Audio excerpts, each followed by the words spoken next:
and you'll hit record. I don't see, oh, it is wonderful. Thank you.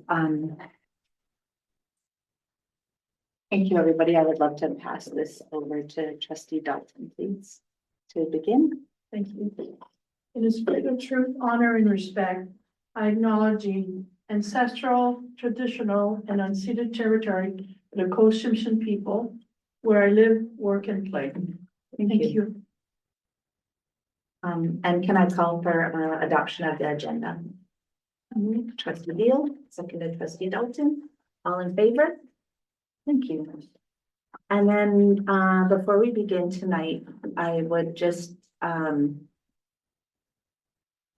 like to take a moment to acknowledge what has happened in our province, in Tumbler Ridge.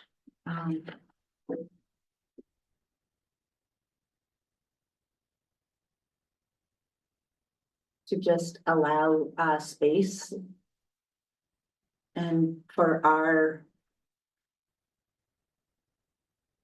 I think how we can really have empathy and can feel what that community, not so dissimilar from us, is really going through.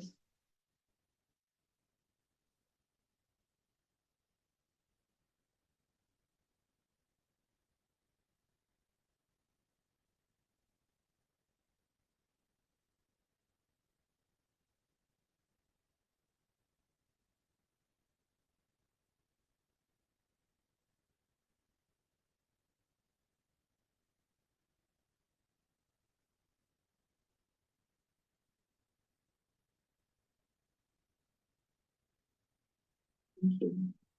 And I also would love to share with our community, our district, that there are many people here who care a great deal for our district. The people in our district, children in our district, people who work in our district, and that there are ways to reach out, and there are ways that we too can reach out. So I couldn't imagine. We're connected, trustees are connected as well to other trustees. And I've been reaching out to Tumbler Ridge, and our thoughts are with them. Sorry for the beeping, and just to know that it's not just on those who are hurting to reach out, it is also on us to reach out to. Thank you. I also would like to take a moment and share that Trustee Pucci has resigned from the board. He has done so at a time that this doesn't make the board need to have another election. And I just want to express deep gratitude for Trustee Pucci. It was wonderful to work with him. I learned a lot from him. I think he added a lot to the board and made our team, enhanced our team. And so very grateful for the time that he served on the board in this term. And then also regrets from Trustee Meyer for this evening. And now I'll pass this on to you. Thank you, Andrew. Thank you, Madam Chair. Tonight we have Roberta and Mandy to tell us all about the wonderful day the district, all employees had on Friday for Indigenous Implementation Day. Over to you, Roberta and Mandy. I'm hopeful, and you can start. Things, Mandy.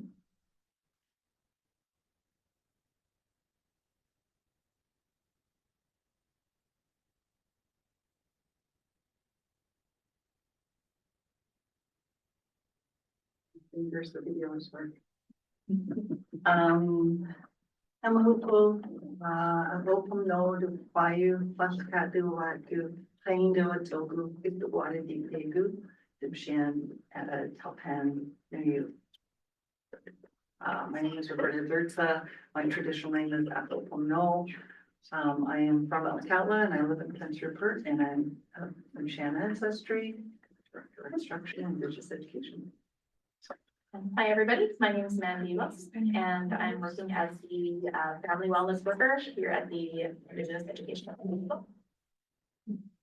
So we had our implementation day, Indigenous Day of Learning on Friday, all day. It was a special one because it's the first time we had it for the full day. Normally we would have, I mean, implementation day happens all day in the schools and with all staff, but Indigenous Ed hosts in the morning, and then in the afternoon, they continue the learning led by school principals.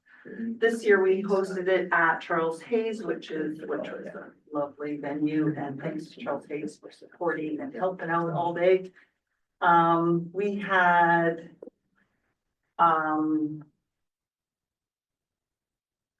sorry, I'm watching what people are watching and your presentation isn't being shared okay, for the people who are not in attendance, and I don't want them to miss. So we'll just have to take a moment. My apologies.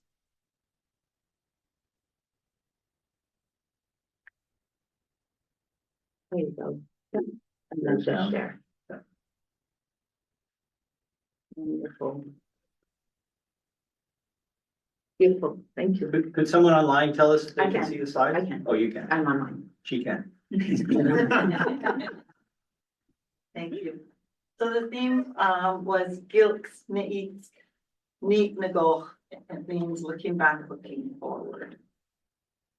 You can put it to the next slide. So we welcomed everybody from all around our district, all the staff. It was our biggest turnout. We had 150 beds. And I think we had 100. So it was our biggest attendance turnout yet ever. Next slide, please.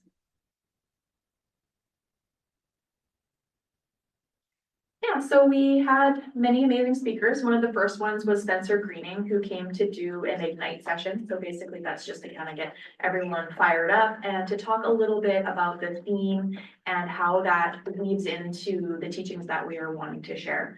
And he's an amazing speaker. It was really meaningful, kind of emotional, and it was quite special the way that he talked about how Indigenous and non-Indigenous people can come together to do the work that we are looking to do. And he talked about it as a marriage, that thinking about coming to the table if there's like some sort of issue in a marriage, and if you come to that table with all of your problems all front loaded, how are we gonna come to any sort of resolution, and how that's not the best way to do things. So it was really inspiring. I thought it was fun, it was light, but it was also not light, it was serious at the same time. So he was an awesome speaker, and it really set the stage for the breakout session that I did later, talking about Métis people, which we'll get to, but just talking about the marriage of Indigenous and non-Indigenous people was a perspective that I hadn't heard before, so I thought it was pretty awesome. So Carolyn Roberts was our first keynote, well-known author, Restoring Education. She also has another book coming out called Tessa's Red Dress. And that book is for primary teachers and students, talking about the murder and missing Indigenous women and girls. And so that, I think that's coming out when Lori May. April, May. Yeah, so she also had a breakout session in the afternoon, but her keynote was, she's such a relatable person. She uses a good sense of humor. She uses real life stories to connect with the audience, and she has a wealth of experience. She's, like a family resource worker to a teacher to a principal. I don't know what else, like director, and then now she is also a prof at UBC in the teacher training program, teaching teachers. So she's got a long history of experience. Thanks. So this is the picture. Caroline's right at the front, and that's the audience. And you can't really see all the people in the tables, but you can see Andrew. I see Andrew. And then there's people standing behind too, so it was a great turnout. And she was so captivating. Stories she shared. She brought us through her book and It's kind of broken up in pieces. You don't have to read it front to cover, but you can pick and choose, but it is, read the whole book. Not sure if we have extras that are coming because we ran out, but we can have extra book for each of you from Caroline. And yeah, she wants to come back. She's also teaching a course with UBC through our night tip program. And so she will be coming up in person to teach our night tip students in the future. That's awesome. Thanks. Our second keynote is our Kim Spencer, our local author from Kitkatla. She started out with talking about Weird Rules to Follow, which was her big hit book, her first one, and then I Won't Feel This Way Forever was the sequel to that one. Kitkatla, Springtime in Kitkatla is coming out in the spring, and Here for a Good Time is also coming out late spring. She's also like, she's from here, so she grew up here and all the spaces, and she's so personable, and she kind of, but yet direct when she's talking. I'm so looking forward to her books coming out, especially Here for a Good Time, because I think what did she say? She has some songs and lyrics. Yeah, she approached Trooper to get licensing, like rights to use lyrics from their songs, and they agreed. So yeah, it should be really fun. Yeah. I thought she was really inspiring too, for teachers and everyone to see what can come out of Prince Rupert and how awesome she's doing. That was really cool. Yeah. The Get Well Strumming Group. I'm sure you guys have all seen them perform. I hope you have all seen them perform because they are absolutely amazing. And this was, I think, such good timing to have this come right after the tragedy that happened this past week. I think it's probably been an emotional time for everybody. But as soon as you could hear them out in the foyer getting warmed up and the beat of the drum, I had a very hard time holding it together. It was amazing seeing them come in, and you could feel everyone in the space all kind of sitting in that same energy of just grief, but also hope. I think with these young drummers doing this and just paying such a beautiful tribute, they actually did a song. They did the Heart song. It's called right. It's not coming in.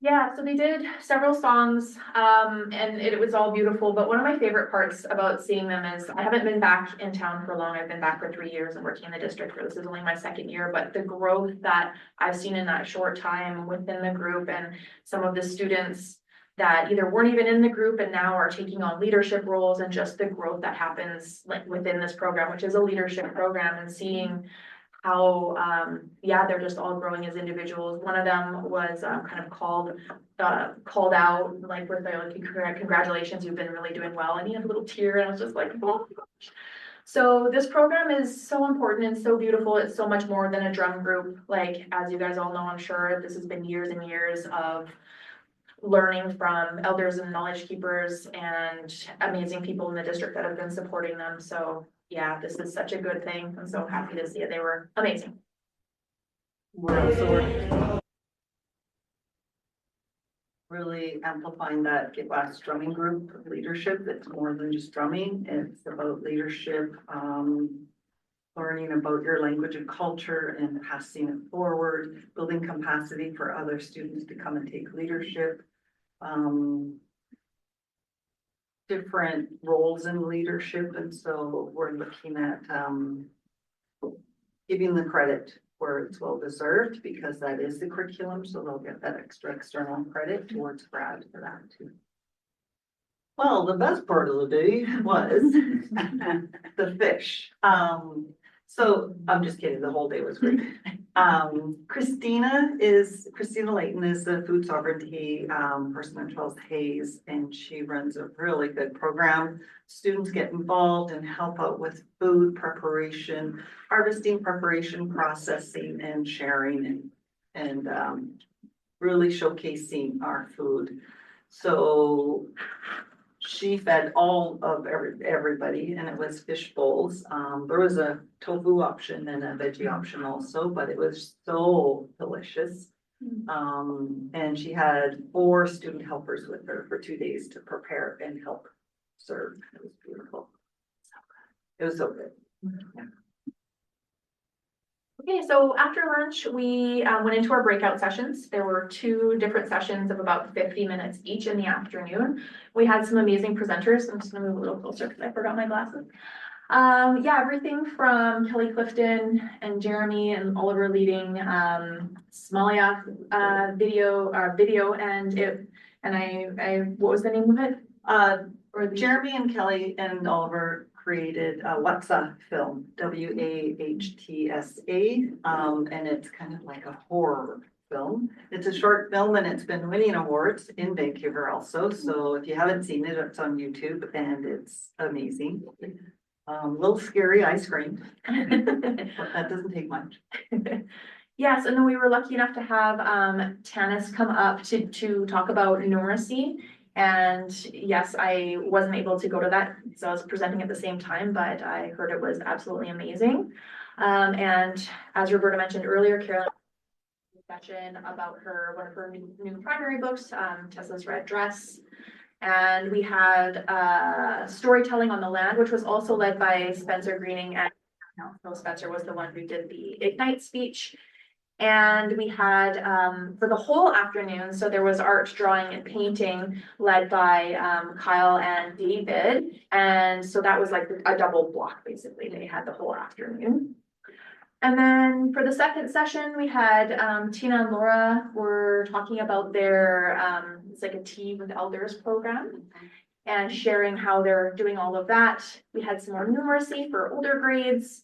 Library supports with Brendan Turner, who is absolutely amazing. So he has been talking about how to really sort of upgrade our libraries so that they're very inclusive. He talks about just really creating spaces where everyone in the school can see themselves represented in those spaces. And it is just incredibly important. If kids don't see themselves represented in their spaces, they tend to either disidentify with their culture or with school. And we really don't want either of those things. So that's a huge focus, and he's doing a great job. And we have Lauren and Beck doing their seasonal rounds with a big focus on mental health literacy. And really fun. I got to be there for the first little bit while I was being up from my session, and it was a great kind of very energetic session. And then we had a writer's workshop with Kim Spencer. Wish I could have gone to that. Sounds amazing. And like I said, the art was all afternoon. And then where I did end up spending the last part of my day was in the multipurpose room where they were doing the drumming, which was so cool. So Led by our Marlene. yes. Yeah. And yeah, the whole thing, people were coming in and I was sort of guiding them to how to sign up for which sessions, and everyone was just like, I want to go to everything. I don't know how to do it. So it was great. It was. And we did say doors open at 8:30, but people were there at 8:30. They were there early, yeah. Thanks. Next. These are just for you to look at some things. And then at the end of the day, we also, part of our culture is adopted from our feast protocol, where we call witnesses to come to say what they seen. In our way, it's witnessing, and whatever happens in the feast hall is law. But this, we use it to talk about learning, about what the participants learn throughout the day and what they're taking home. So we had Terry Swartzky and Alicia Gallant. They did wonderful.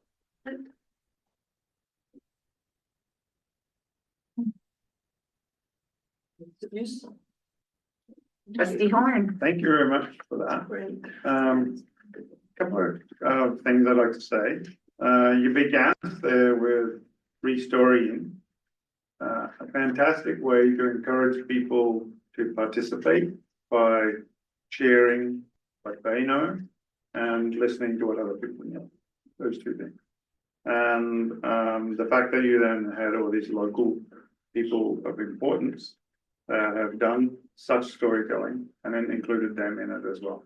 So I really appreciate that you've done it that way, and I can really see how it extends itself into encouraging learning is what we're here for. And the other thing I wanted to say was when you spoke about the drum group work, the fact that it promotes the leadership and then the learning into culture, which it does easily because it's what it is. And you're such encouraging into doing that. Marlene's a huge piece of that, of course.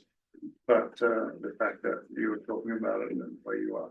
So thank you very much for presenting to us today and presenting those things and showing us how to progress forward. Thank you.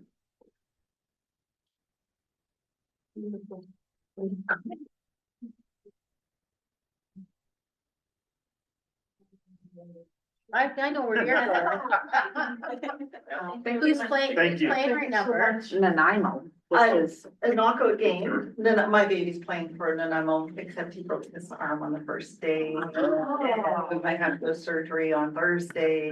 In Terrace? Yes. Oh, no. First game. thank you both so much for your presentation. Thank you for sharing how you're, I He's just down in saw school. the circle over and over and over, the circle over and over and over. And I'm very grateful for the work that you're doing and wonderful to see the attendance numbers. Phenomenal. Thank you so much. How powerful we are together when we're hearing and learning the same messages. So thank you. Good luck with Thank the you. surgery. Yes. Yeah. Yeah, good luck, Bert. Yes. Bye, thank you. Wonderful. Approval of the minutes of the open board meeting. Trustee Dalton, seconded trustee Horn. All in favor? Wonderful. So moved. Necessity of the closed meeting and agenda, wishes of the board. Trustee Horn, Motion to approve 4.1 through 4.9. seconder. Trustee Beal, all in favor? So moved. Thank you. 5.1, we are having none, and 5.2, copy to the board, wishes of the board. Trustee Beal, I'd like to, because it seems like they're all different, I'd like to receive and file. Make a motion to receive and file 5.2.1. do you have a seconder for that?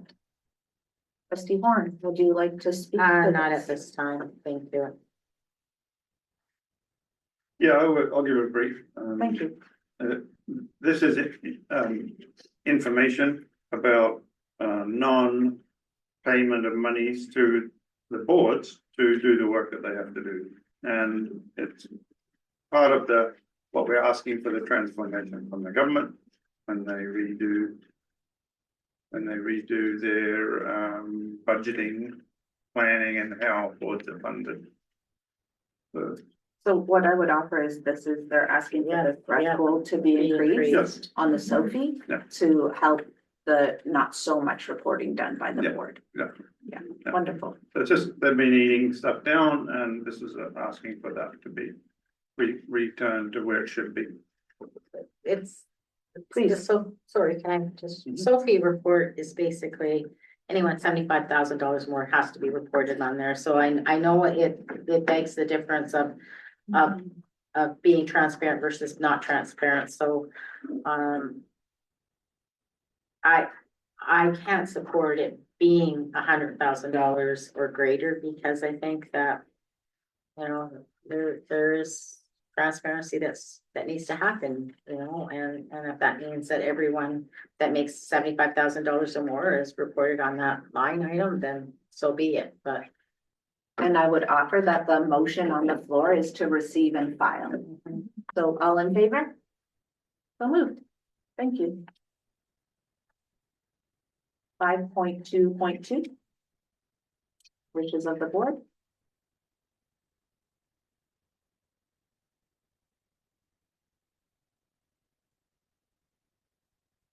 Trustee Horn, Also receive and file.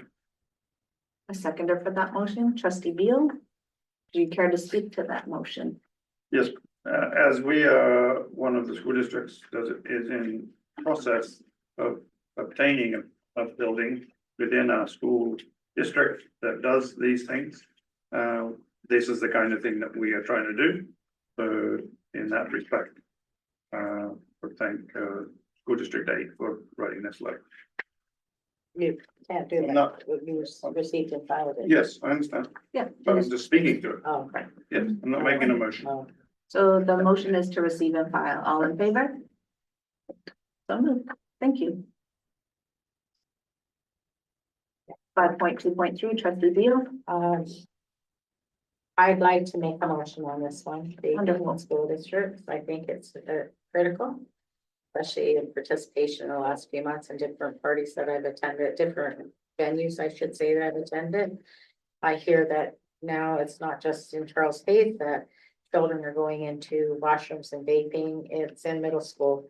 So I think we need to get a better handle on this vaping. So I would suggest that the board support this letter that School District 20's written and write a similar letter to the Minister of Health concerning vaping in schools. Seconder to that motion, trustee Horn. Would you care to speak to this? No, I think I've spoke on how I feel about this. Trustee Horn? Yes, indeed.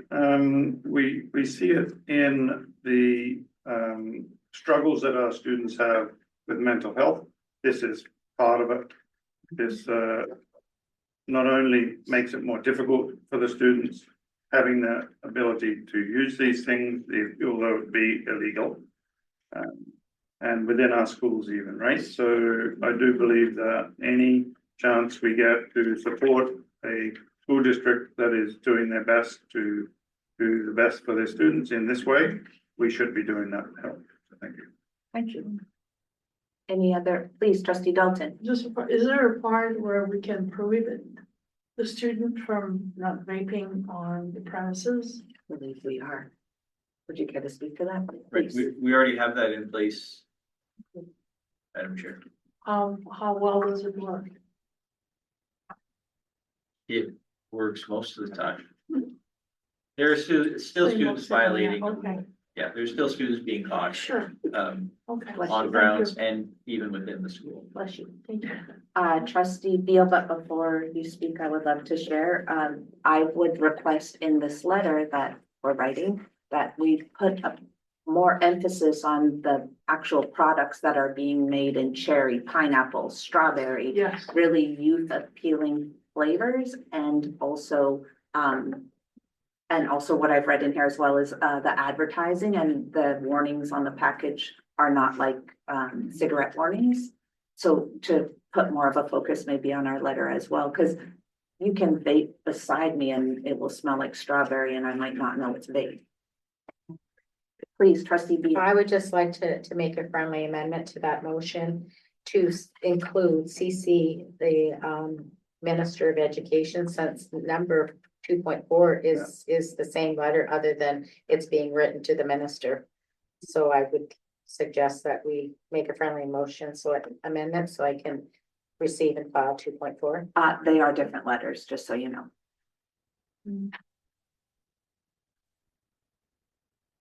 And I think I asked for different things, correct? They did. Oh, I didn't read it, Yeah, sorry. but you're good. I just read the first one. I figured it was exactly the same, sorry. So we have a motion on the floor to write a letter regarding vaping. All in favor? Great, so moved. Thank you.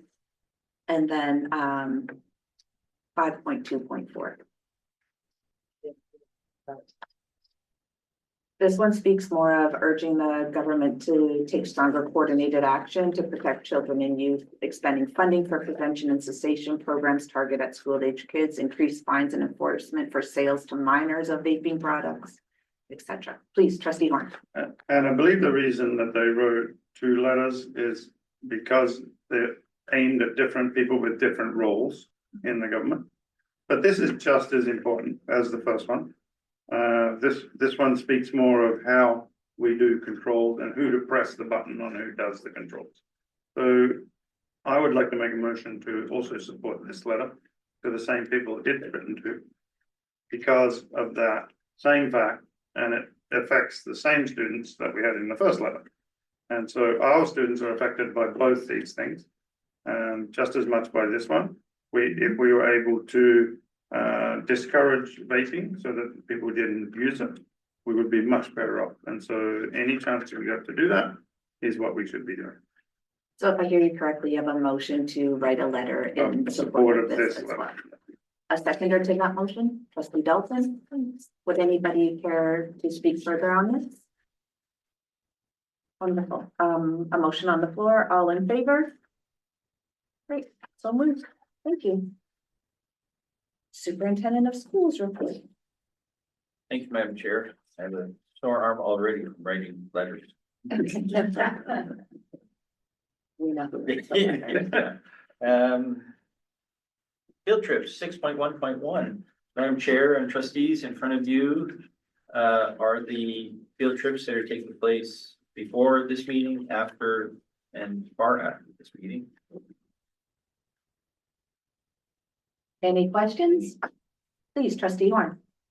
That's good to see that students are traveling out still to zones and other zones, so I can see that. But also that debate team is now getting their stuff going, so I think that's fantastic. Because they've been a real shining light to us. Thank you. Any further questions? Statements? All right, thank you. Thank you. 6.1.2 enrollment, Madam Chair, I invite our Director of Instruction, Carla Rourke, to update us on the current enrollment. Thank you, Madam Chair. If everybody could turn to page 15 of 28, you'll see the updated enrollment graph, and the enrollment for January is the same as it was in December, 1779 students currently. Any questions? Madam Chair, if I may editorialize, as you know, soon there will be elections for trustee, and I don't see anyone in the audience, but I don't know who's online. But why do we talk about enrollment? Enrollment is important because our funding, being that this is budget night, our funding is based on the number of students we have. An increase in students results in an increase in funding. A decrease in students results in a decrease of funding. And that is the reality that we live with. So with that, Madam Chair, 6.1.3, upcoming projects, learning and other. There is a lot going on and will continue to go on in our district. Let's start with some sports. The wrestling team, junior boys basketball and senior boys basketball teams are all going to provincials. It's wonderful to see.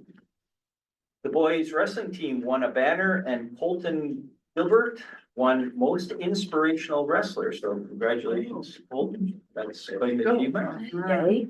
The girls basketball team is not going to provincials, but Alexandra Lincoln Bear won MVP, most valuable player, and Caitlin Liang won player of the game at their zones. So we clearly have students who are doing wonderful things. As well, we had Miss Clifton's First Nations Art 11-12 class hosted their third annual art show, showcasing incredible talent. This year, students created stunning designs and hand-painted artwork on drums. 2 students were selected at the Prince George Debate Tournament to represent Charles Hayes at the Debate Provincials. Chase McWilliams and Sean Petit will be traveling to the competition. Yes. Careers 12 students continue to dazzle staff with their creative and thoughtful capstone projects. Mississauga's BC First Principles 12 and English First Principles 12 classes enjoyed the Museum of Northern BC's Winterfest tour. Duix Social Justice 12 fundraised and donated $450 to the North Coast Transition Society. Mr. Brock's Auto Shop class completed their go-kart builds. Yes, indeed. I need to go see them. With some assistance. There's a group of dedicated student leaders working diligently on a Black History Month event for February 26th. So watch for that announcement. Prince Rupert Middle School, grade 7 students went on a ski trip on February 5th, and on February 6th, they held a Francophonie Day with many activities in the morning, along with skating, curling, and a movie in the afternoon. Kindergarten registration was going on from February 1st to 15th. It's still not too early, you can still register for kindergarten. Roosevelt planned Carnival Winter Olympics on February 5th. And there were many fun activities for students throughout the day. The HR department organized a district-wide curling rink social that was held on February 5th. MDI surveys with grade 5 students have occurred in most of around the district. Pine Ridge Olympics took place on February 10th, and teachers each submitted a country with an activity for students. Marlene Clifton, as you saw in our video, was back in town, and she led drumming in our schools between the 9th and the 13th of February. And of course, the All-Native Basketball Tournament is ongoing, and we do encourage classes to talk about the All-Native Tournament, to talk about the meaning behind it, its joy, and to attend a game. Very powerful. Early learning and childcare, the floor plan for the new childcare building will be scaled down due to budget constraints. That was the budget estimates that came in from our contractors said that you would need almost double the amount of money. So we went back to the drawing board, as they say. The ministry is currently reviewing our request to decrease by 21 spaces. The number of new spaces will be 90 compared to the original application for 111 new spaces. And there's some more to this, but the programs offered in the new building will be for younger children, ages 36 months. 36 spaces will be available for that. And for 30 months, up to 30 months to school age, which would be 54 spaces. Before and after school age programs will remain at each elementary school site and at Sunnyside in the booth building. The team will reschedule a virtual meeting late March, early April with the trustees to share progress with the revised floor plan from the architect, because they had to rescale the whole thing. So they are working on that, and their plan was to come up actually in February, but they need more time. So we will call a meeting. The early years fair at the end of February will provide families with another opportunity to register their children for kindergarten if they have not already been at their catchment school. Thank you, Madam Chair. That is my report. Thank you. And now on to 6.1.4, please. I think Carla was gonna. Ms. Rohr, Thank you. you can please share with us. Thank you. Yes, so this is a proposed change to the calendar for 2026-27. Originally, when the calendar was approved, the All-Native Basketball Tournament was a week earlier, and to the best of our knowledge, it will follow the same pattern as this year. So the proposal is to change the Pro D for secondary school from what was February 11th to February 19th. And the high school has always tried to have additional days off during the All-Native Basketball Tournament, so this would change the dates to Monday for Family Day and Friday as a secondary school Pro D day. February 12th will remain as Indigenous Implementation Day. That would require a motion, Great, thank you. please. So the 2-week break calendar, the first one is the existing calendar as approved. Yes, And you thinking that the better calendar is in fact the next one, is that correct? yes. So we proposed to the PRDTU that we understand that the basketball tournament likely will be the same week as this year. And they took that under advisement, took a look at the calendar and are proposing this change. I have a question. Sorry, I just. Oh, sorry. You're good. I have trustee Hornstone. And what are the changes exactly? And there was multiple to Just talk about. one, and that is a shift from having the Pro D Day on February 11th. So like this year where it was 11th and 12th, Thursday, Friday, and then Family Day on Monday, we would be shifting that February 11th to the 19th. So implementation day being Friday still, Family Day Monday, and then the following Friday. Thank you. Pro D Day. Trustee Dalton. I was thinking, we would thought of talking to the executive of the All-Native and find out what their dates would be for the following year. We did ask, and that's what we think is going to happen, is that they're gonna follow the same pattern as this So year. they don't know for sure. But you just said, I think Yeah, they will. Yeah, They we don't- couldn't say for sure. we don't know for sure, but we're pretty certain, and this calendar is due to the ministry by February 28th. Is why there's a bit of urgency. Trustee Beal. I was gonna ask the exact same thing because, I deal with the fairs for Haida Gwaii and my staff and they weren't sure when they talked to the basketball coaches over there if it was just a one-off or if it was gonna continue, that's all. I don't really think it makes a difference for this calendar, though. I would support your recommendation. What I would add is I heard today when I was at the tournament that the date got moved to fall in line with reading week of the university, so it may fall in that, and that could be not truth, but it may fall in line again next year, that whenever the reading week is when all native, if they can move it. So what I'm hearing is we would move the date in hopes of the tournaments stating the days stay the same. However, there's no guarantee because I know dates aren't set till October-ish, right? Yeah, it's a bit of a best guess. Right. Trustee Horn. I'll make a motion to approve the draft 2-week break calendar. It's not 2-week break. It's moving one day from the Yeah. 12th, from the 11th of February as proposed to the 19th of February. I'm just using its title that's on the page, that's all. Well, I tried best to get that right. Trustee Dalton secondary. Would you care to speak further to this motion? No, thank you. Alrighty, all in favor? Okay, so moved. Thank you.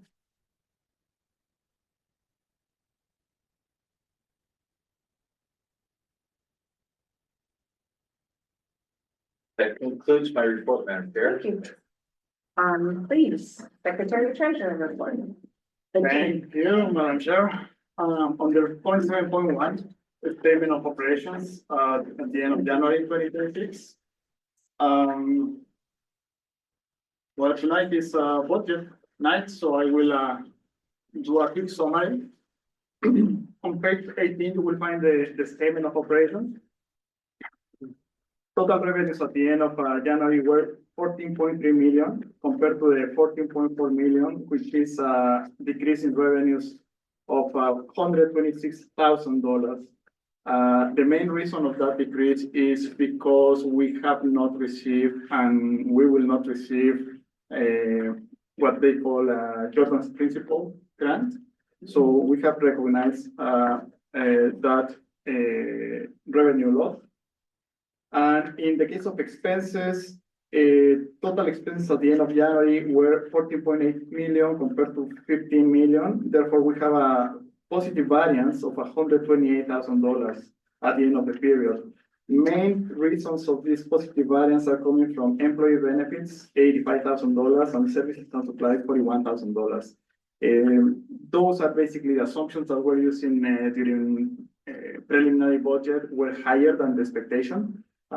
So at the end of the day, at the end of January, we have a variance between the net expense at the end of January of 565,000 compared to the budget 568,000. So we just have a variance of $2,000, 2,336, which is good. Now, something I would like to mention is that in the past, the information that the accounting department used to provide board was just a statement of expenditures. And probably you remember that back in November last year, actually was work that our director of finance, Brittany, put together before I started this statement of operations related to the operating fund. So since then, we have been working together in accounting to accomplish different goals. One of them is when I provide this statement of operations, I can give the most realistic financial picture of the school district to the board. However, we are still working on on improving some or many pieces that come in this report. One of that improvement last month was to include the capital, the purchases related to capital assets. That one, probably you remember this, is related to the modernization of our accounting software. In the past, we used to show that we were not showing this in the statement. That was kept as capital, and we will talk about this later during the budget presentation. But basically what happened is in December statement, there was a mistake in the presentation of that capital. Instead of decreasing or increasing the expenditure of the month, incorrectly was showing a decrease of expenses. So I just want to be clear. I just want to clarify this with the public. It doesn't change anything. It doesn't change the financial projections. It's just a mistake that was done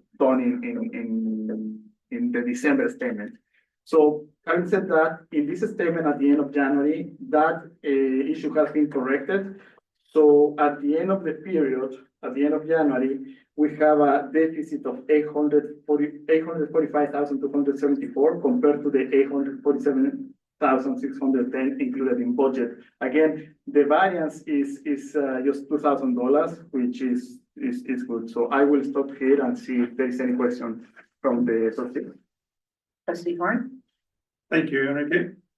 And Brittany, of course, thank you. Yes, couple of questions. One is regarding the rentals and leases revenue line and the unfavorable balance. Could you explain that first? I have two questions, but that one first. Thank you. For sure. The answer regarding the rentals and leases is I have been working on the analysis of the rental agreements that the school district has with third parties.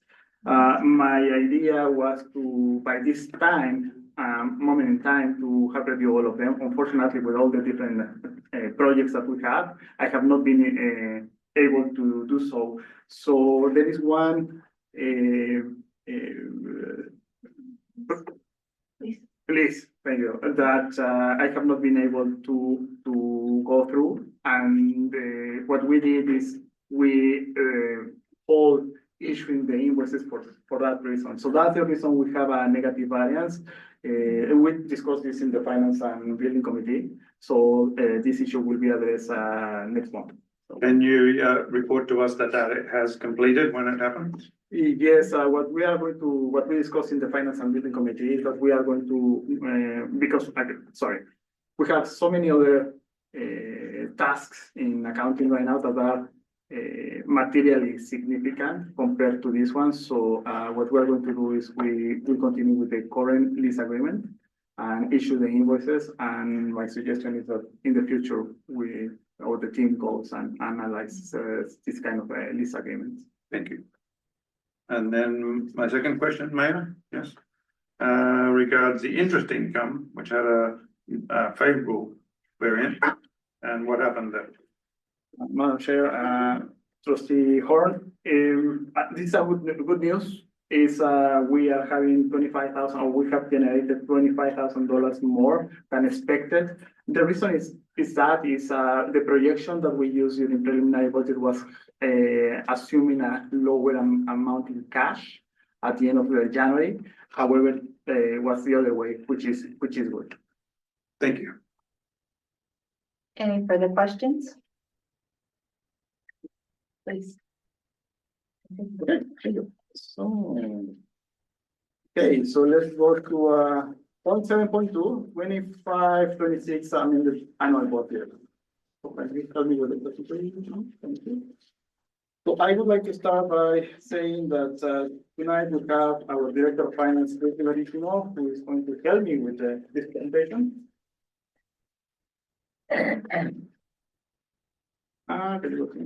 So first of all, I would like to start talking about the agenda for tonight. Is we have the strategic plan priorities. Andrew is going to talk a little bit about that.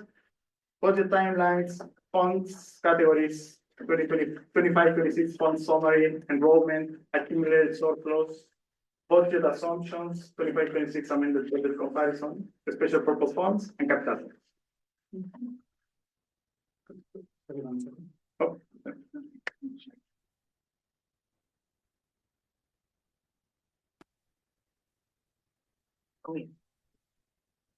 Yes.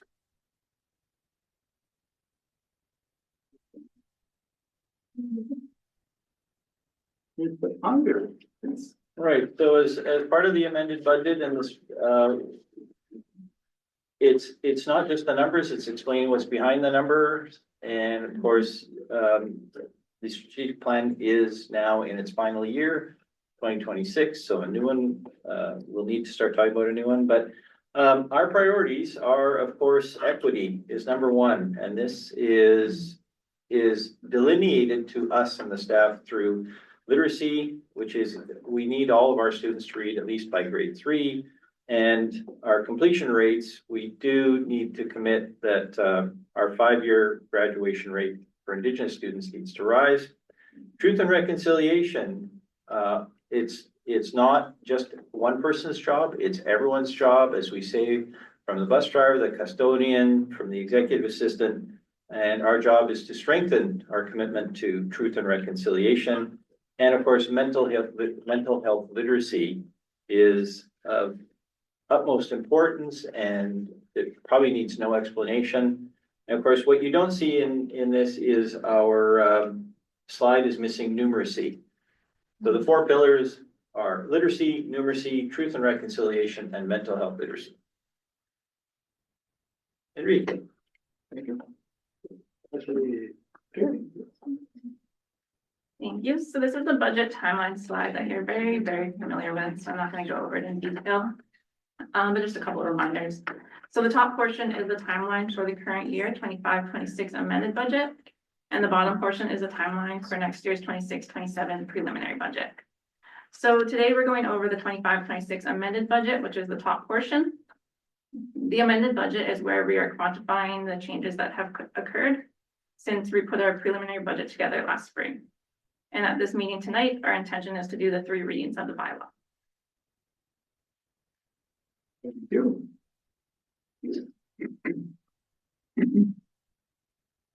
So probably you remember this slide from the past. I think it's important to give a summary of the different grants that the school district receives, mainly from the Ministry of Education and Childcare. So we receive money in 3 different buckets.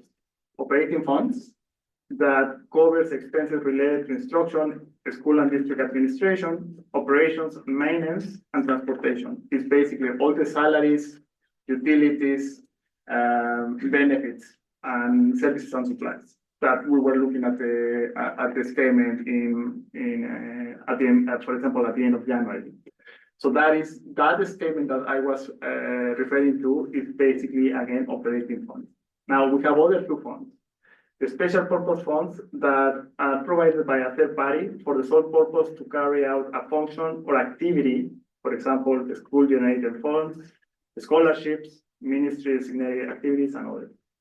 And the third one is capital funds. Those funds are received for the purpose of acquiring land, buildings, and major equipment. So in order to put numbers behind these funds, and hopefully the public understand better how this works, can you go to the next one? So this is a summary of what the type of, the amount of grants that we're receiving from each fund. So the operating, the big fund or the bigger fund that we receive represents $29.5 million for the year. The special purpose funds represent 7.2 million, and capital, we break down in 2 pieces. 1.630 million, which is basically the depreciation of assets, meaning vehicles, buildings, and so on. And the last item is the acquisition of capital assets. In this case, that amount, $350,000, represents the cost for the modernization of the accounting software. The total amount that this budget is showing at the end of the day is $38.8 million. So Thank you. So enrollment.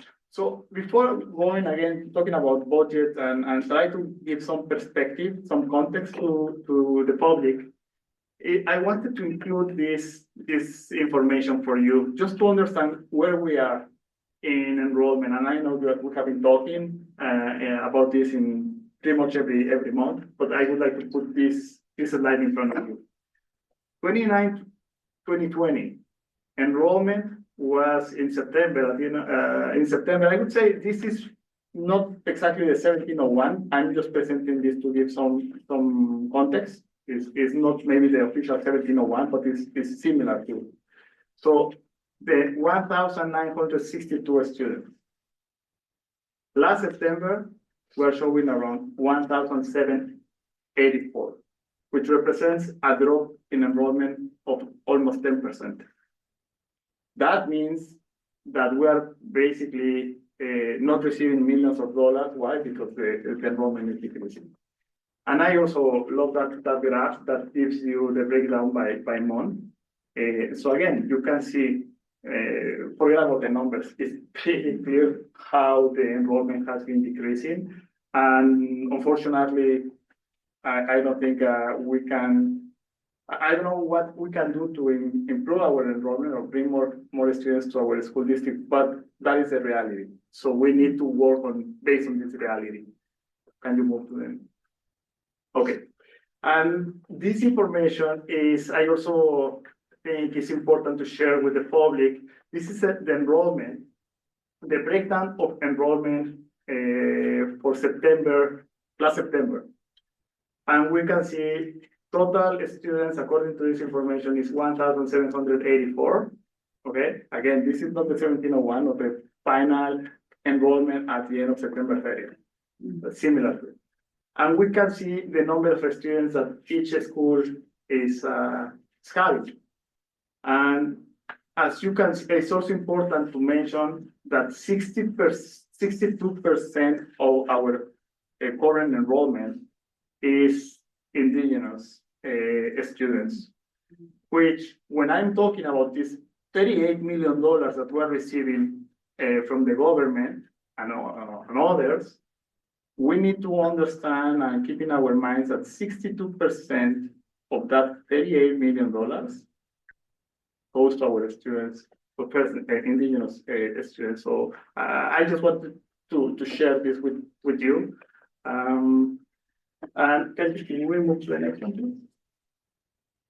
Okay, so the next slide I wanted to share with you today is the accumulated surplus. That this information, so what is the accumulated surplus?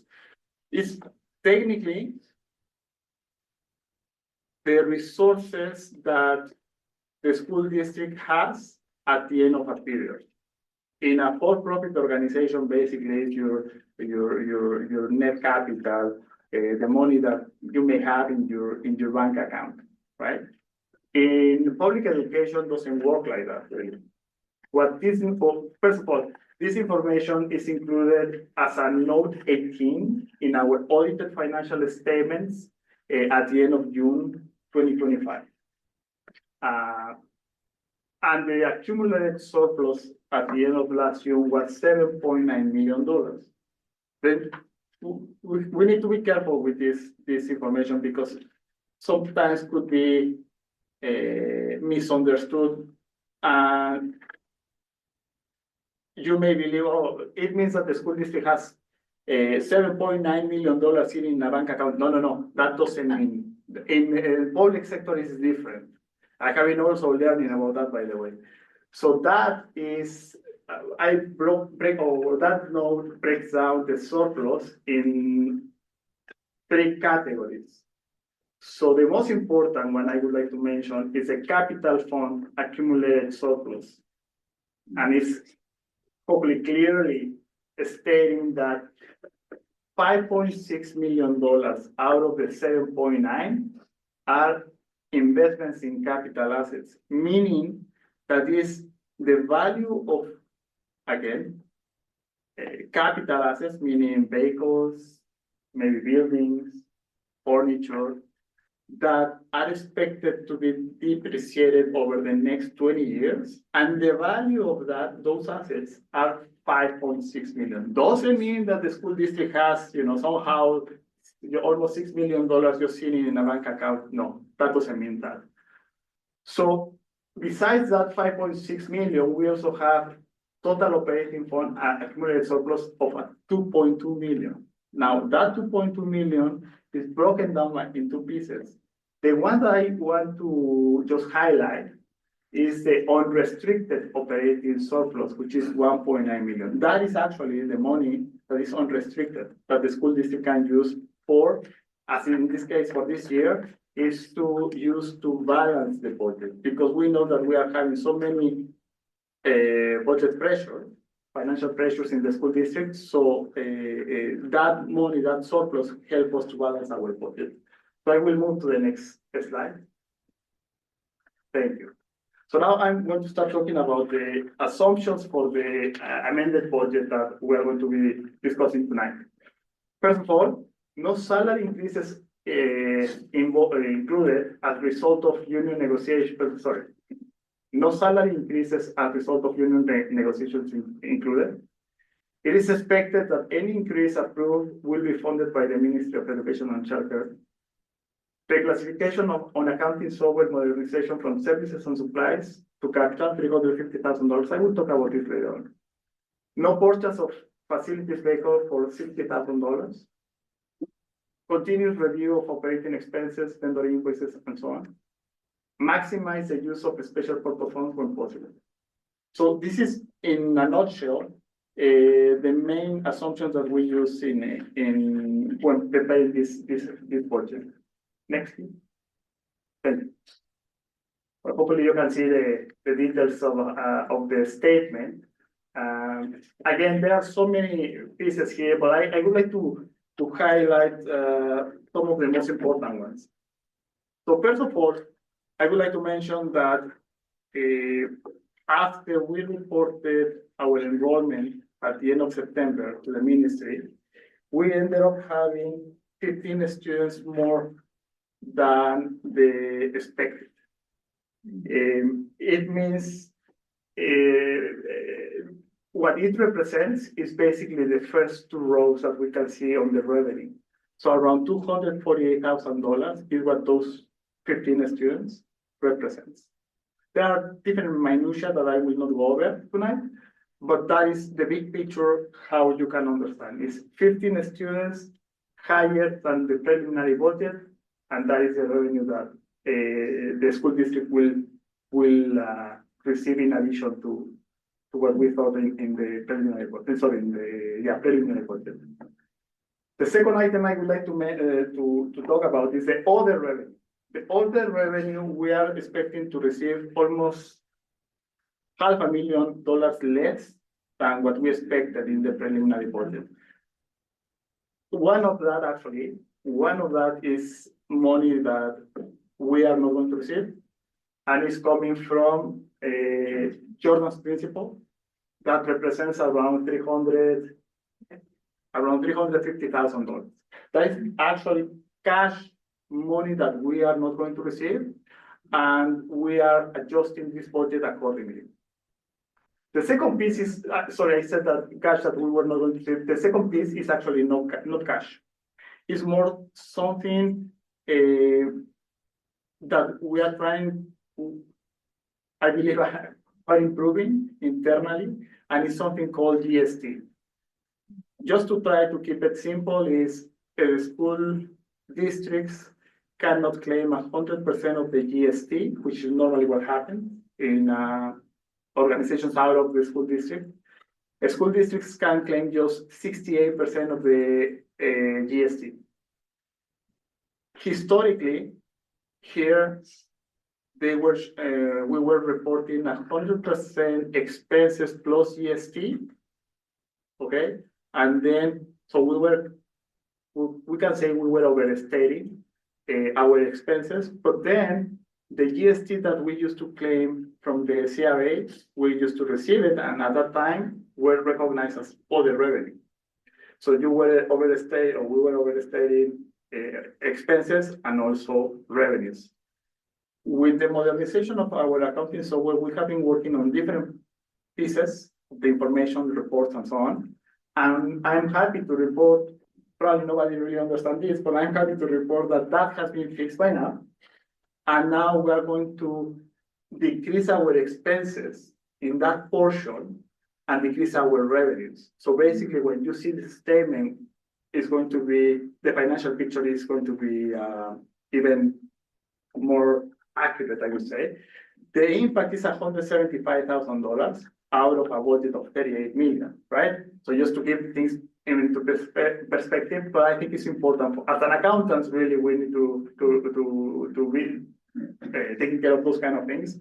And anyways, that is the reason of that decrease in revenues. So I just want to highlight that at the end of the day, you will see those revenues, and also there is an impact in the decrease of expenses because of GST that will be reducing revenues, reducing expenses. So long story short, the total revenues expected for this fiscal school year are 29.1 million compared to the 29.3 million. Therefore, we have a decrease in revenues of $175,000. In expenses, I would like just to talk about 3 items. One is being other professionals. We see a decrease of expenses of $87,000 compared to preliminary budget. And long story short is basically the addition of 1 position that is required considering the needs of the school district, the current needs of the school district. And the second one is a reduction in employee benefits by $182,000. That is the projections that we're making for at the end of the school year. We believe that we need to decrease the percentage that we're using, and we're adjusting that in this amended budget. And the third one, services and supplies, I'm reducing by $447,690. And part of that is the reclassification of the modernization of the accounting software that we used to in the preliminary budget.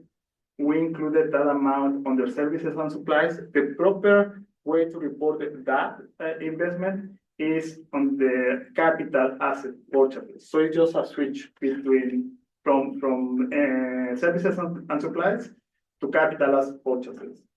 So at the end of the day, we are still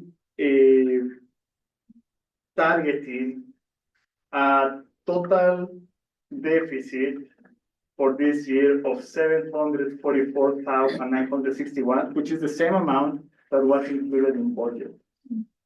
So I will move to the next slide. And this one, what provides is a projected result of the unrestricted surplus. So as I said, probably 2 slides before, at the end of June 30th, 2025, we had $1.9 million in surplus. With this deficiency, we are the projection is we're going to end up with a surplus at the end of June this year of $1.1 million. Again, this is according to what we discussed during preliminary budget.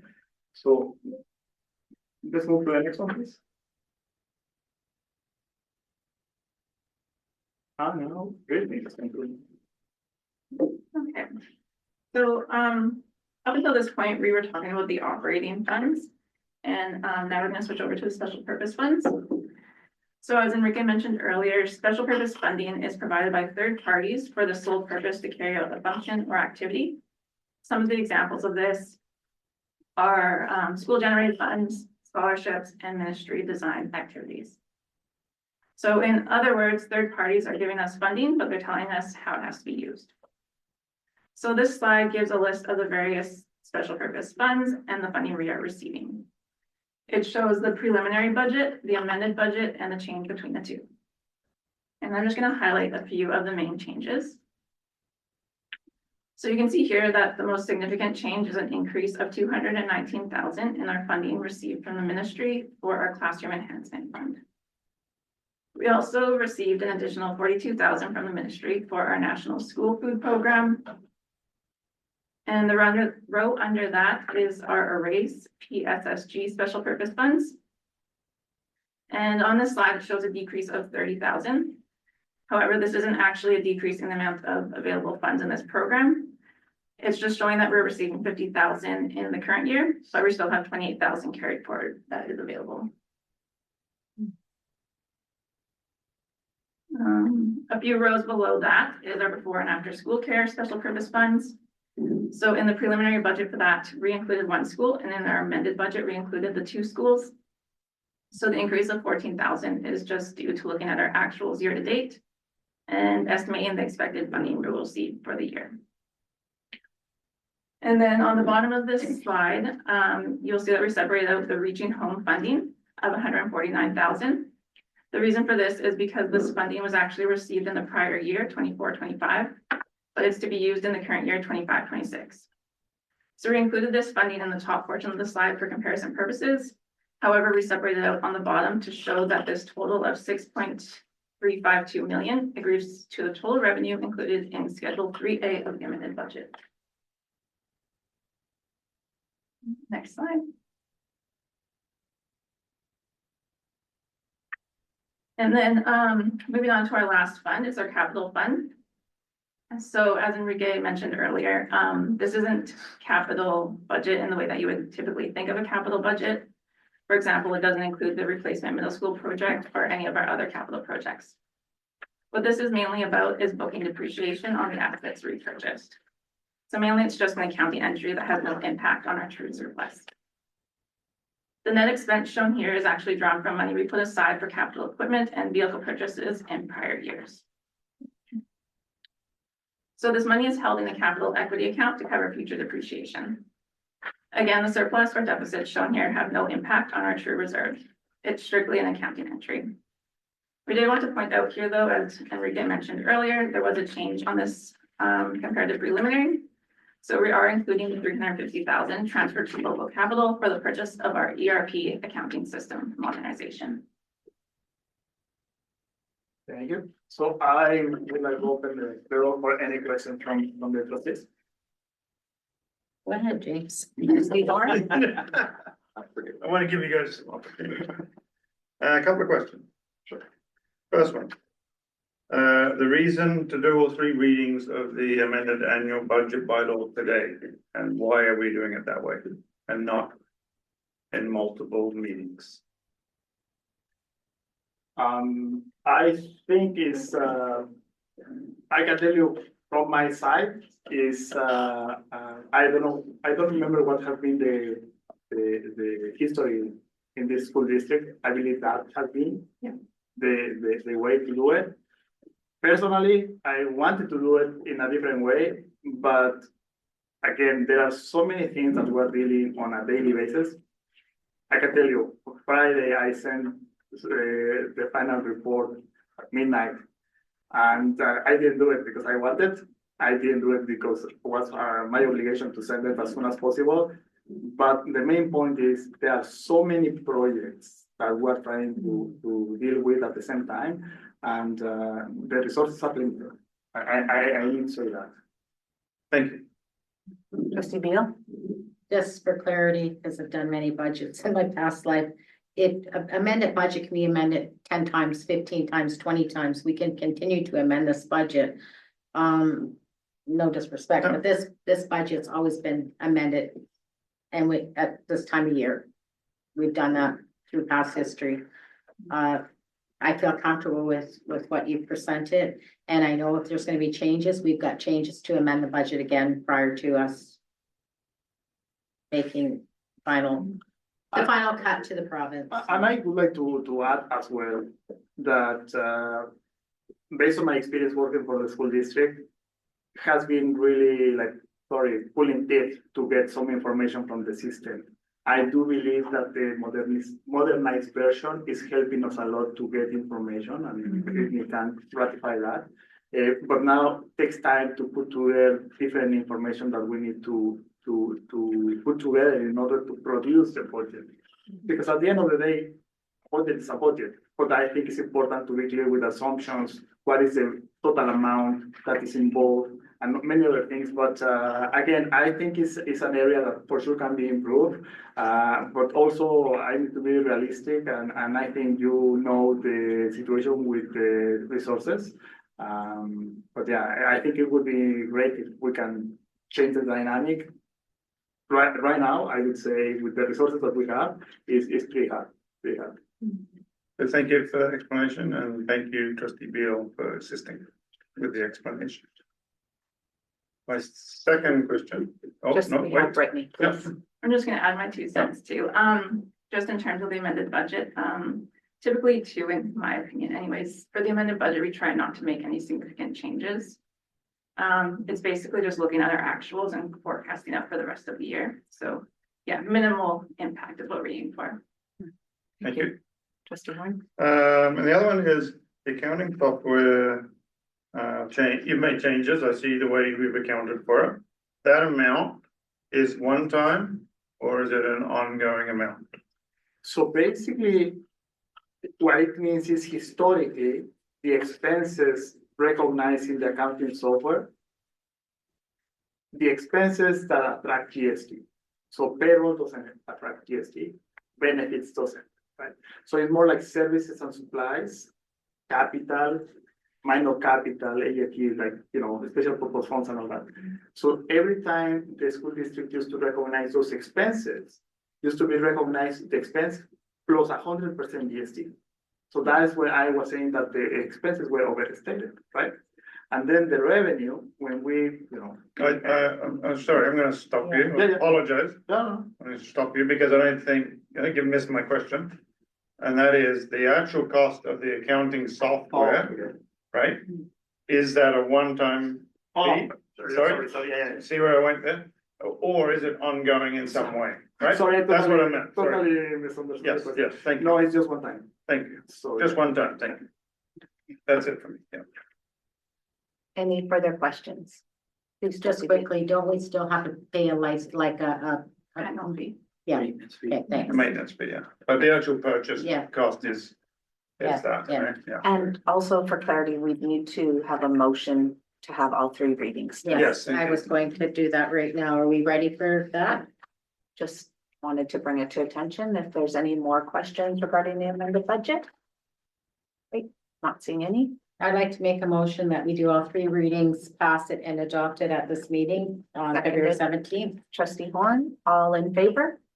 Wonderful. So I'm not gonna read the whole bylaw, because that's not necessary. I'm just gonna read, we know that the bylaw is going to be amended to be $38,803,658. So that said and done.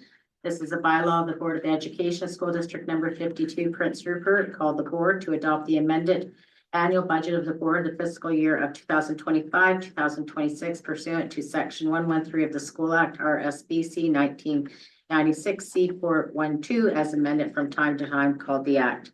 I'd like to read this bylaw the first time, the 17th day of February, 2026. seconded trustee Horn, all in favor?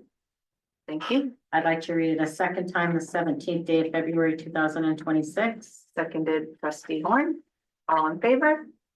Thank you. And I'd like to read it the third and pass and adopt this on the 17th day of February, 2026. Seconded trustee Dalton, and all in favor? So moved.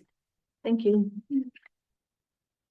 Thank you, Madam Chair, and just I would like to add, on Friday, I was not the only one that was working here at midnight, actually, Brittany was with me, and I appreciate your help, that, and. I'd like to thank both of you for Blessing. this to us for tonight. Thank you. Okay, so 7.3, January 2026 operations department reports on page 20. You will find the report from operations, and our director of operations is here for answer any questions that you may have. Go ahead. Trustee Horn, Well, I need to, I was. You've been overruled there, Chair. trustee Horn. Kevin, thank you, I've written that in, thank you to the maintenance staff, for making our school so safe and running well for our students. So I'd like to thank you very much to your staff, yourself and your staff, for the hard work that you do for us. Yes, thank you. Have you a question? No, that was Thank it. you. Trustee Beal? I just wanted to ask, because I was at the Charles Hayes Parent Advisory the other night and they were elated that like they've got an elevator. So is it working good now?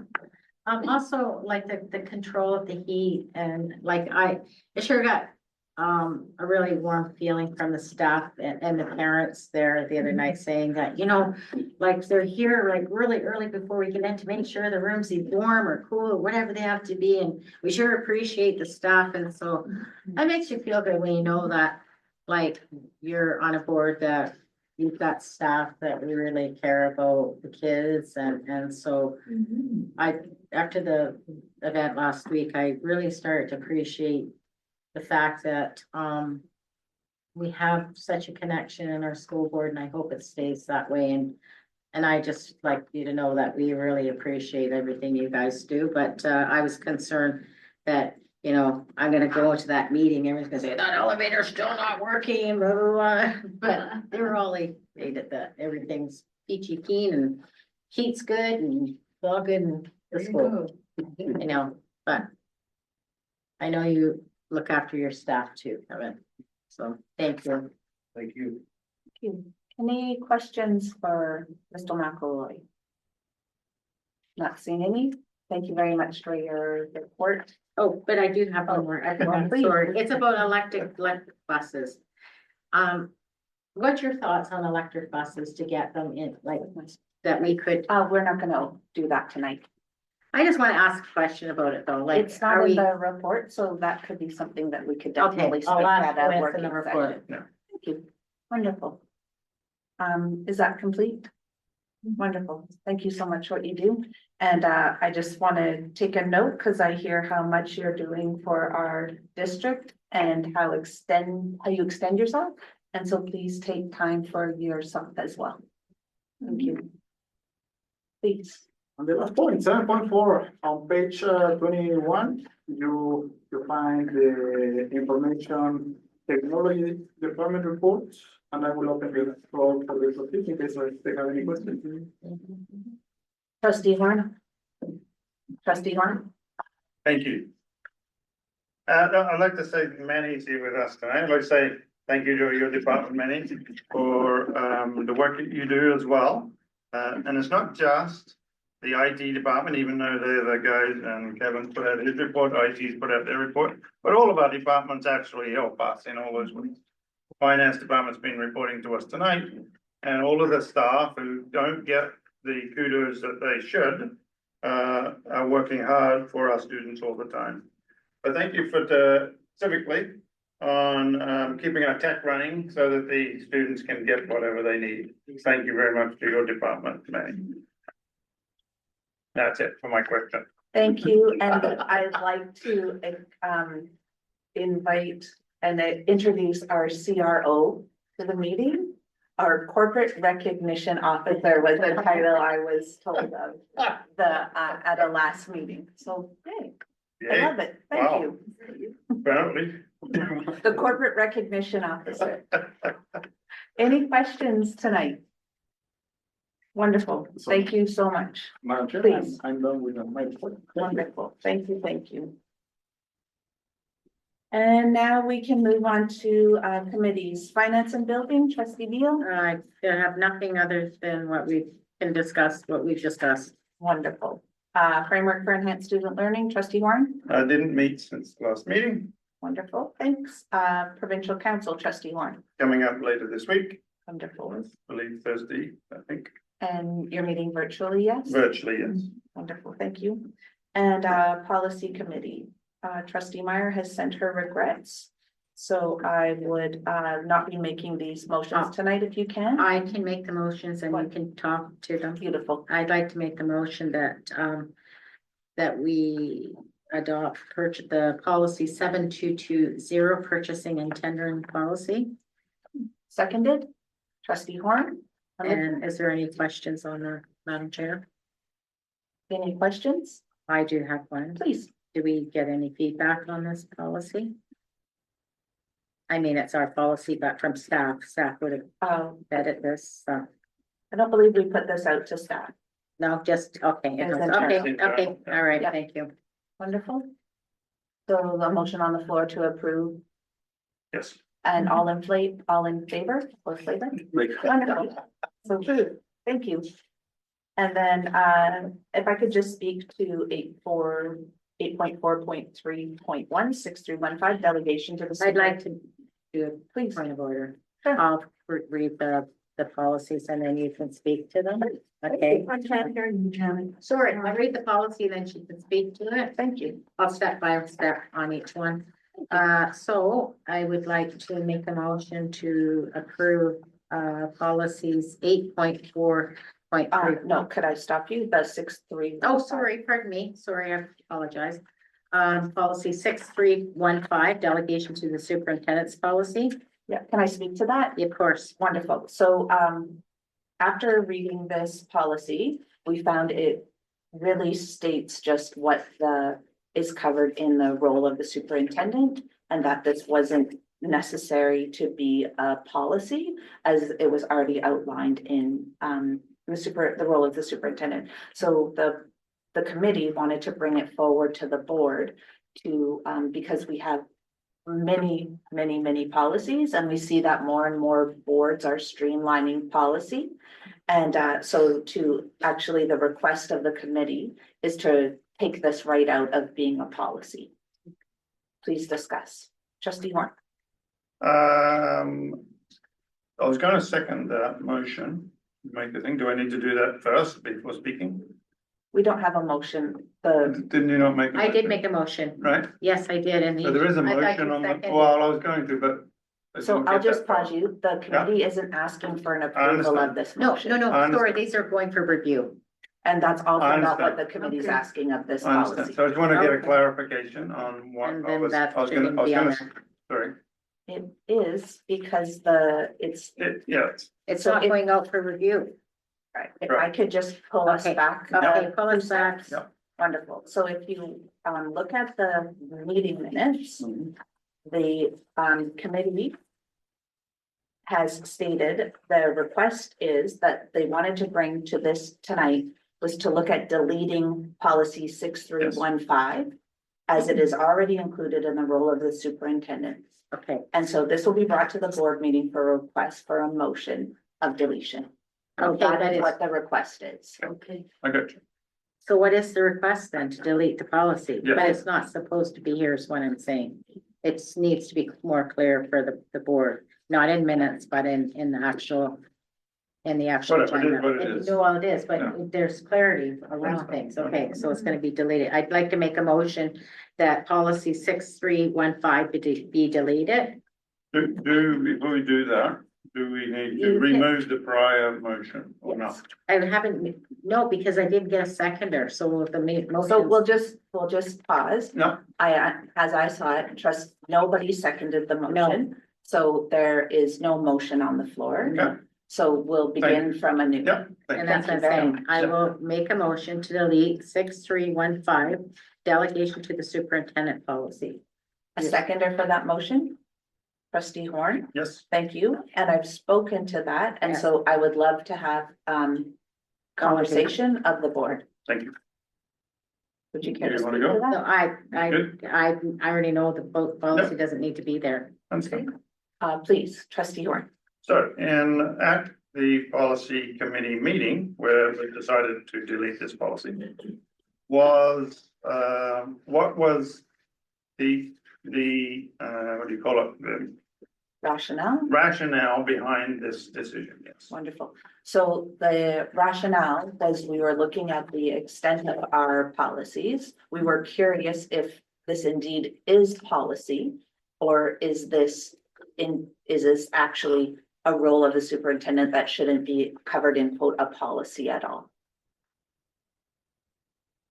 Oh, I see. So, but your rationale also says that the role of the superintendent covers all delegation to the superintendent that's within this policy, Yes. correct? Okay. And that's the extent of my question. Thank you.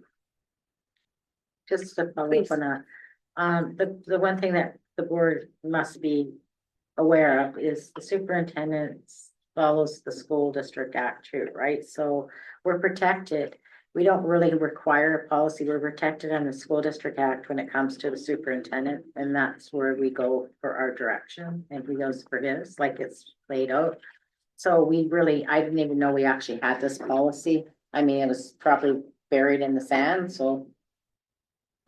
And I would also offer that the committee does research other districts and looks for other such policies in other districts, and there wasn't. Same came out with the same thing. Thank you. So, there is please. Trustee Beal? Are we? Oh, there is a motion on the floor Yeah. to delete this from policy. All in favor? Wonderful, thank you. And then I will turn this over to you. Oh, so I'd like to make a motion that policy 7210 annual budget policy and 7215 surplus policy be referred to the right holders and stakeholders for review. Seconder for that motion, trustee Horn, and any questions, or would you care to? Any further? Anything, I'm fine with both of them. Great, trustee Horn. Yes. I see one in the 7-10 annual budget policy that a change to the reference has been made. Could I get a reasoning on that? Why those reference changes? Is that not easy to do? No. There's no changes made. There's no changes made to reference? Okay. I was just going on the fact that there's a blue and red, and that I thought maybe there was a change made in it. I think it's just the blue is hit because you could click on the link. Yeah. I knew that. We're not Thank allowed to you. change it. That's government's references. I understand. I thought maybe something had been added or removed, Maybe right? we're the All good. That's all I'm asking. And we'll address the center, not each other. Thank you. Sorry. Thank you. And any- that's the total of my questions. Thank you. Right. Any further questions regarding the policies, decisions that were made, decisions for omitting certain things? Yeah. Was that a question, trustee? No. Was not. Okay. I was asking a question here. Did you care to ask? No, it's fine, it's Okay, fine. wonderful. So we have a motion on the floor to send these out. All in favor? Wonderful, so moved. Thank you. And that was trustee Beal, and you got that. Wonderful, thank you. Great. 8.5 trustee Horn, District Technology Steering Committee. Have not met since the last meeting. Wonderful, thank you. Old business, Done. new business? None. You're complete. All right, so, for information. Oh, for chair's call, there's February 19th, I will share back with you what I hear. Provincial Council, as trustee Horn spoke to, is meeting virtually at the end of the week. We have the early years fair, as, Superintendent Samuel shared on February 28th. Our next Board of Education meeting is March 10th, and I would love to share that on March 7th. There is the Children's Festival happening at the Civic Center, which is a wonderful free event for children to go, and community comes together and holds wonderful things. Then our meeting is on the 10th. Note please the early date due to March break. We'll be meeting a week early. And then March break is the 16th to the 27th of March, 2026. Wow. We Early now, March. please. However, trustees, there is a meeting called for the 24th of March. With the new with the daycare and the child, combining both, a visit from our project managers for both the daycare and the school to update you on where things are at. Is And we that will the be meeting- 24th of March? Yes. Okay. Yeah. It is the one that's been moved. Yeah. And we will have the meeting on the 10th prior to that meeting. Okay. 10-minute question and answer period. Yes, please. Sorry, should have raised my hand before I unmuted. You're good. Good. Okay, so I just wanted to ask if trustees are aware that a significant amount of money comes into our district through remedy for classes that don't fit the collective agreement requirements, and that in those classes, students cannot learn, they don't feel safe, and it's causing teacher burnout, leading to increased medical leave and resignations. The government has more money earmarked for education that is currently being used to support the destruction of education, instead of contributing effectively to the general operating budget to meet collective agreement requirements. Per pupil funding needs to increase to meet the needs of our students and the requirements of our collective agreement. Advocacy for a change to this would go a long way with members. Yeah, thank you so much for your comment, and I would let you know that as far as I know, every partner in the district, from trustees to principals to superintendents across the province, are seeking the same. And we also speak out quite loudly that the current quote funding model is not supporting kids, and so we definitely are on the same page. Excellent, thank you. Any further questions? Going once? Going twice? Happy, oh, and we should note, All Native is this week. Oh my goodness, it is magic. If you're able to attend, please do. All week, 7 to 11 or later. And thank you so much for your February 2026 meeting. We are adjourned. Thank you, everybody. Good night.